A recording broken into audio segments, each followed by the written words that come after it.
பாலஸ்தீனர்களுடைய நிலையை பற்றி நாம் இந்த வாரமும் சென்ற வாரமும் அதற்கு அடுத்த வாரமும் இப்படியாக தொடர்ந்து பேச வேண்டிய நிலை நமக்கு இருக்கிறது.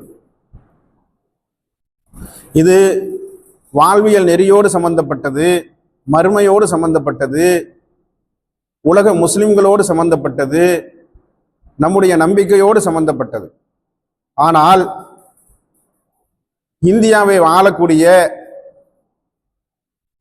ஆளக்கூடிய ஆட்சியாளர்கள் நம்மை தொடர்ந்து அந்த விஷயங்களை பேச விடாமல் நம்மை வேறு பக்கம் திசை திருப்பி இருக்கிறார்கள்.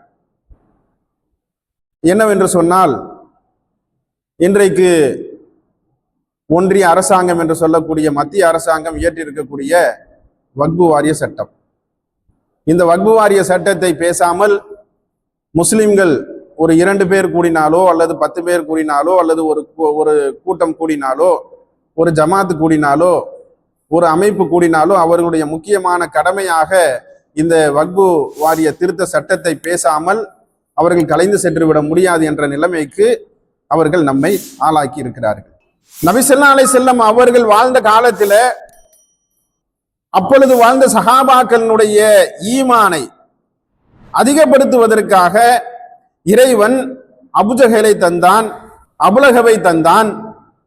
அவர்கள் மூலமாக இறைவன் அந்த நல்லடியார்களான சஹாபாக்களுக்கு ஈமானை அதிகப்படுத்தினான்.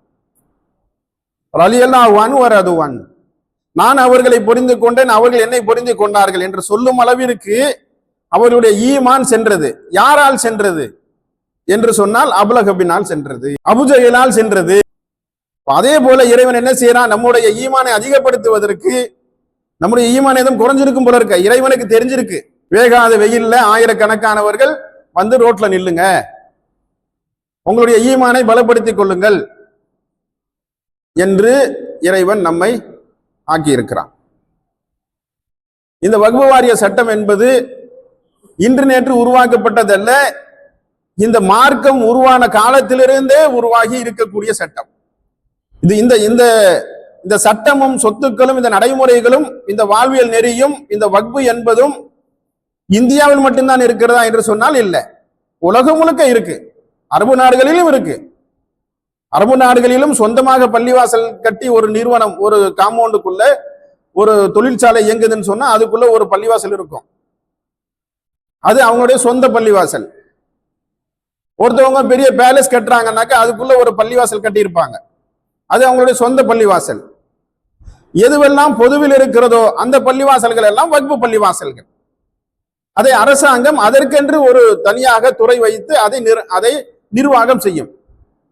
இது அரபு நாடுகளிலும் இருக்கிறது, முஸ்லிம் நாடுகளிலும் இருக்கிறது, முஸ்லிம் அல்லாத நாடுகளிலும் இருக்கிறது, இந்தியாவிலும் இருக்கிறது. 1000 ஆண்டுகளுக்கு முன்னால் இந்தியாவில் உருவாக்கப்பட்டது இந்த வக்ஃபு என்று சொல்லக்கூடிய இந்த நிர்வாகம். இதனுடைய செயல்பாடுகள், இதனுடைய சொத்துக்கள் எல்லாம் உருவாக்கப்பட்டு நிர்வாகம் செய்து கொண்டிருக்கிறார்கள்.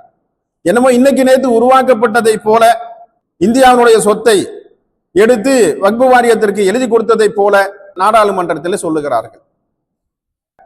நாடாளுமன்றத்தில் திருத்தப்பட்ட ஒரு சட்டத்திற்கு எதிராக இந்த 75 ஆண்டு கால சுதந்திர இந்தியாவில் இதுவரை இல்லாத அளவிற்கு 100க்கும் மேற்பட்ட மனுக்கள் உச்ச நீதிமன்றத்தில் தாக்கல் செய்யப்பட்டிருக்கிறது. இப்போ இந்த மனுக்கள் தாக்கல் செய்திருக்கிறாங்க. இந்த மனுக்களை விசாரிப்பதற்கு இது என்ன சம்பந்தப்பட்ட விஷயம் என்று சொன்னால், முஸ்லிம்களுடைய வாழ்வியல் சம்பந்தப்பட்ட, நம்பிக்கை சம்பந்தப்பட்ட, சொத்து சம்பந்தப்பட்ட, நிர்வாகம் சம்பந்தப்பட்ட, இது எதிலையுமே மற்றவர்களுடைய நம்பிக்கை, இது இந்துக்களுடைய நம்பிக்கை இதுக்குள்ள வரல, கிறிஸ்தவர்களுடைய நம்பிக்கை இதுக்குள்ள வரல, ஜைனர்களுடைய நம்பிக்கை இதுக்குள்ள வரல. இதுல எதுவும் அதோடு மோதல, அது எதுவும் இதோடு மோதல. இந்த சட்டத்தை திருத்தி இருக்கிறார்கள், இது சரியில்லை என்று தான் அங்கே மனு தாக்கல் செய்யப்பட்டிருக்கிறது. அப்படி என்றால் அந்த சட்டத்தை தெரிந்தவர்கள் அல்லது அந்த சட்டத்திற்கு உட்பட்டு வாழக்கூடியவர்கள் ஒருவராவது இருந்து அதை விசாரிக்கக்கூடிய இடத்தில் இருக்க வேண்டாமா என்பதுதான் யதார்த்தமான சாதாரணமான கேள்வியாக இருக்கும். ஆனால் இந்த மனுக்களை விசாரிக்கக்கூடிய பெஞ்ச் என்று உச்சநீதிமன்றம் ஒரு பெஞ்ச் அமைக்குது. அந்த பெஞ்சில் யார் இருக்கிறாங்கன்னு சொன்னா சஞ்சய் கண்ணா தலைமையில சஞ்சய் குமாரும் KV விஸ்வநாதன் 3 பேரும் விசாரிக்கிறாங்க இந்த விசாரணைய. இன்னும் சொல்ல போனா இதுல என்னன்னு சொன்னா சஞ்சய் கண்ணா என்று சொல்லக்கூடிய தலைமை நீதிபதியினுடைய பதவி காலம் இன்னும் சில நாட்களிலே முடிந்துடும். அந்த இடத்திற்கு வேற ஒருத்தர் வருவாங்க, அதை விசாரிச்சுக்கிட்டு இருப்பாங்க. இந்தியாவுடைய பிரதமர் என்ன செய்வாரு, அவங்க வீட்டுக்கு போவார். இதை எந்த விதத்திலும் சட்டத்துல பாதிப்பு இல்லை, இது எந்த விதத்திலும் சட்டத்திற்கு முரணாக இல்லை என்றெல்லாம் பேசிக்கொண்டே இருப்பாங்க. ஆனால் முழுக்க முழுக்க ஒரு உச்ச நீதிமன்றத்தினுடைய நீதிபதியை ஜனாதிபதி அழைத்து தன்னுடைய அலுவலகத்தில் பேசலாம். இந்தியாவுடைய படை தளபதியை ஜனாதிபதி தன்னுடைய அலுவலகத்திற்கு அழைத்து பேசலாம். ஜனாதிபதி உச்ச நீதிமன்றத்தினுடைய நீதிபதியினுடைய வீட்டுக்கு போகக்கூடாது. ஒரு ஜனாதிபதி நாட்டினுடைய படை தளபதியினுடைய வீட்டுக்கு போகக்கூடாது. இது புரோட்டோகால். இந்த அறிவு இல்லாதவர்கள் தான் இப்பொழுது ஆட்சி செய்து கொண்டிருக்கிறார்கள். உச்ச நீதிமன்றத்தினுடைய நீதிபதியாக இருக்கக்கூடியவர்கள் வீட்டுக்கு ஒரு பாரத பிரதமர், இந்தியாவுடைய பிரதமர் வீட்டுக்கு போவாரு. அவர் பேச வேண்டியதெல்லாம் பேசுவார். எப்படி பேசுவாங்கிறது எல்லாத்துக்கும் தெரியும், பாமர மக்களுக்கு தெரியும். உயிரால் பயம் காட்டுவது, பணத்தால் ஆசை காட்டுவது, பதவியால் ஆசை காட்டுவது, இதை செய்து விட்டு வருவாங்க. கொஞ்ச நாள் கேஸ் நடக்கும். அதுக்கு பிறகு பாபர் மசூதி தீர்ப்பை போல அந்த நீதிபதிகள் தீர்ப்பை வாசிப்பாங்க. இது உலகம் அறிந்த உண்மையான அக்கிரமமாக இருக்கிறது. நான் படைத்து கொடுத்திருக்கக்கூடிய எல்லாவற்றையும் அனுபவித்துக் கொண்டு என்னை வணங்காமல் எனக்கு எதிராக சைத்தானை வணங்கி கொண்டிருக்கின்றானே அந்த அநியாயம் செய்யக்கூடியவன், அவனை சொல்றான் வல்லாஹுலா யஹுதி கௌமத்தாலிமீன், அநியாயக்காரனுக்கு இறைவன் உதவி செய்யவே மாட்டான்.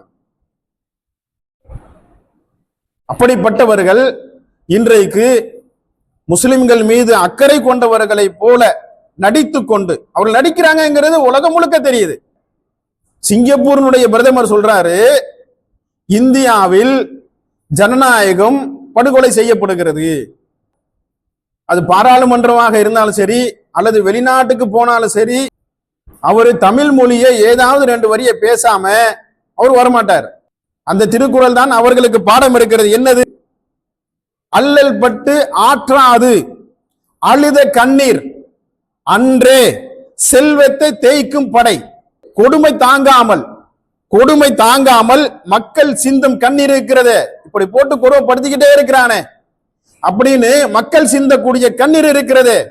அது அந்த ஆட்சியையே குழி தோண்டி புதைத்து விடும். அந்த அளவிற்கு மிக பெரிய பலமான வெப்பன் என்று அந்த கண்ணீரை பற்றி திருவள்ளுவர் சொல்றார். இறைவன் என்ன சொல்றான்?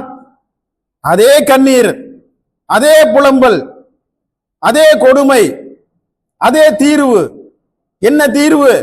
இறைவன் சொல்றான், தன்னால் படைக்கப்பட்டவர்களுடைய அலும் கண்ணீர் இறைவனுக்கும் அந்த துவாவிற்கும் அந்த பதுவாவிற்கும் இடையில எந்த விதமான திரையும் இல்லை.